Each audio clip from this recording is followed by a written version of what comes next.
Hello বন্ধুরা, তো হাতে দেখো একটা পার্সেল নিয়ে বসেছি, ফ্লিপকার্ট থেকে এসেছে। তবে এটা মনে হচ্ছে কিছু গিফট আমার জন্য।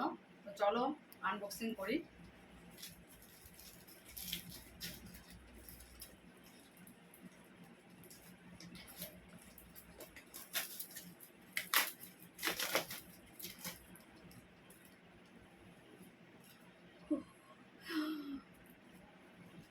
ওয়াও, কি কিউট! আচ্ছা, এটা রাখি গিফট আমার ভাইয়ের তরফ থেকে। রাখি গিফট। এই যে দেখো কি কিউট দুটো টেডি। আরেকটা আছে।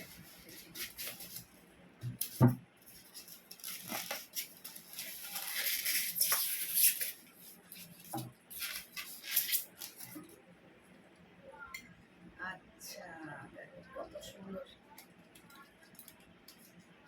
ওয়াও, খুব পছন্দ হয়েছে রাখি গিফটটা। তোমাদের কেমন লাগলো অবশ্যই জানিও।